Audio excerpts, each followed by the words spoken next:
All right, welcome back to the program. It's time once again to get a professional opinion. I'm joined by Ryan Maloney and Matt Solomon, the voice of the Lakers and his color commentary counterpart.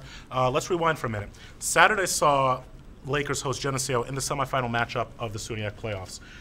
The Lakers started the game much more aggressive than we've seen them at any point during the season. What was different this time around? I think it's the product of those 13 seniors really getting a sense of the next time they lose, the season's all over, their Laker career's all over. You saw the offense certainly come out looking red the hot. superior team so far in the first 13 minutes. And really, you get the feeling that Geneseo is really just trying to not even generate anything on their own. Lots of it, a shot, goal! In front of the net, takes the pass. I'm not sure who it's from. Might have been lost the last two regular season games, both at home. The first one to Plattsburgh Whiteout night, the second one to Potsdam on senior night the very next night. That was incentive as is. Plus, the coaching staff. To this rivalry. I saw them play Oswego the first time this year down at their barn. So, you know, I know they're a good team. So the players were geared up as is. The fact that it could be the last playoff game for the seniors added even more fuel to the fire. That's what got the fast start going. They had another 7 a.m. practice this Tuesday for this week, so let's hope that it has the same effect against Plattsburgh. Absolutely. Team practicing hard all week. Another person that was practicing hard this week was Tim Potter. He showed no lingering pain from his cramps in the game. The junior Saturday backstop has a perfect record since joining Oswego last month, but when the Lakers were blowing a lead in Plattsburgh. At his best abilities for this Laker team. Actually, I disagree there. He did show some lingering effects midway through the third period. He made one save and kind of took some contact from one of the rushers there, and he was a little bit slow to get up and kind of stutter-stepped when he did finally get to his skates, and he did say afterwards that he felt it starting to creep up on him.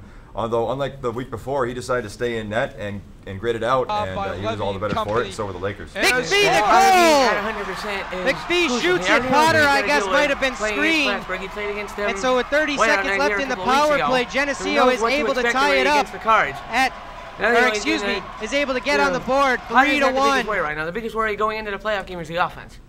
Yeah, I would agree with that, as they had only one goal against Plattsburgh in the last meeting.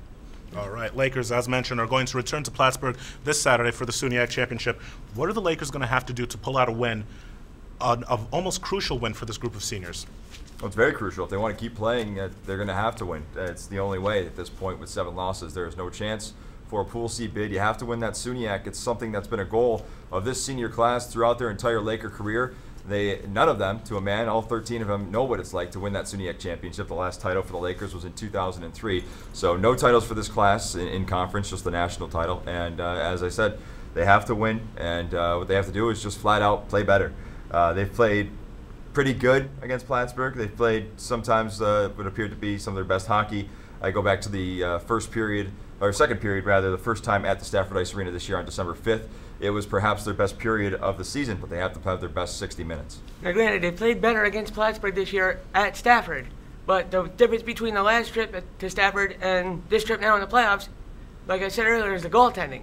Because the last time they went to Stafford, they had a 3-1 lead with about 5 minutes to go in the third before it all fell apart.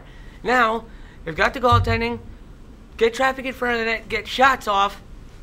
You're going on in the tournament. Not only that, the lines are a lot different than that first meeting at Plattsburgh, as Eric Selleck is no longer on the line with Peter Magana. He's still on the line with Ryan Ellis, but now on there with them is Chris Lagner, the sophomore. So that line has really clicked. It produced 3 goals again in the playoff game against Geneseo. So I think that could be a line to watch coming up this Saturday night.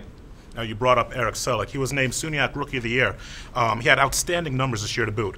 Discuss the type of player, that Eric Selleck has been for this Laker team. He's been huge because, first of all, he's factored in 25 points as a rookie. So he's still got 3 more years to go after this. So who knows what kind of offensive numbers he's going to put up. Second of all, by having him come in and play the way he has, he's never complained. He's never said a word. He's only missed 1 game all year.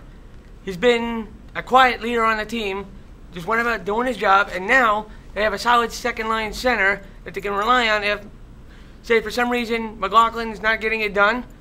Selleck's right there to step up. He can fill the void if something happens to either McLaughlin or to Darrell Levy on the 4th line. You got another proven center in Eric Selleck. And Selleck is a very big, very aggressive forward on that team, who's you're not afraid to use his size. He goes hard to the net, and that showed against Geneseo. Got his 2 goals. Eric Selleck on a feed from Chris Lagner. Almost a natural hat trick. He had a chance at a backhand rebound that just jumped his stick.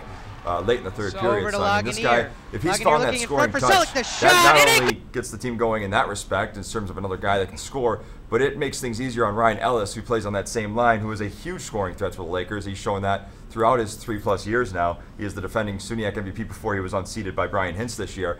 And I'd look for a big game from him if Eric Selleck can get his scoring going early on, or get his chances early on. All right, SUNYAC final will be played this Saturday up in Plattsburgh. Tickets for the game are sold out. However, you can catch the action with Ryan Maloney. He will have the call for you on 88.9 WNYO. You can also listen live at sports.wnyo.org. Ryan Maloney, Matt Solomon, thank you again for your time. We're going to toss this back to the desk where Mr. Toper has your Around the Lake boards.